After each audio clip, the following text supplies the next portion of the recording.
বন্ধুরা, কেমন আছেন সবাই? আশা করি সবাই ভালোই আছে। আজকের ভিডিওটা কোনো ইনফরমেটিভ বা কোনো টেক রিলেটেড ভিডিও না। আজকের ভিডিওটা শুধু আমাদের মানুষত্বের। তো কথাটা একটু মন দিয়ে শুনবেন। কিছুদিন আগেই বাংলাদেশে কোটা নিয়ে ছাত্রদের একটা আন্দোলন হয়েছে। ভালো কথা, ঠিক আছে, যে সবাইকে সুযোগ দেওয়া দরকার, সব শ্রেণীর লোকদের সুযোগ দেওয়া দরকার, মেধাদেরকে আগিয়ে দেওয়া দরকার। সেটা ঠিক, আন্দোলন হয়েছে, সে দেশে সরকার চেঞ্জ হয়েছে, সে এ পর্যন্ত ঠিক ছিল। কিন্তু বর্তমানে যে পরিস্থিতিটা হচ্ছে সেটা ঠিক নেই। ইতিহাস বলে 1971 সালে বাংলাদেশ স্বাধীন হওয়ার পর হিন্দুদের সংখ্যা ছিল 13%। বর্তমানে 2024 সালে দাঁড়িয়ে তার সংখ্যা দাঁড়িয়েছে 8%। বাংলাদেশে থাকা হিন্দুদের ওপর প্লাস বাংলাদেশে থাকা হিন্দু কালচারের ওপর যে আঘাতটা এনেছে এরা, এটা ঠিক না। আমি হাত জোর করে সবাইকে বলতে যাচ্ছি, কে বাংলাদেশি, কে ভারতীয়, কেউ পাকিস্তানি, সেটা ব্যাপার না।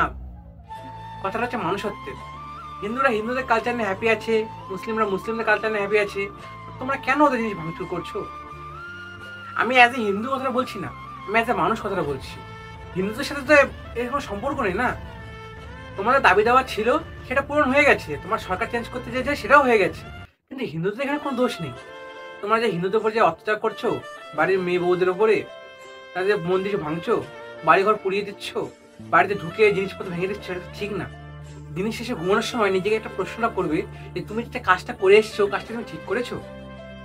মন, যদি তোমার মধ্যে মানসিকতা একটুখানিও থাকে, তোমার অন্তরাত্মা তোমাকে বলবে তুমি কাজটা তুমি ঠিক করোনি। অন্য কারো ঘর ভাঙলে নিজের ঘর কোনোদিন ভালো হয় না, এটা মনে রাখতে হবে। জানি ছোট মুখে অনেক বড় বড় কথাই বলে ফেলছি, এটা হয়তো বলা আমার সাজে না, বলাটা আমার অধিকারের মধ্যে পড়ে না।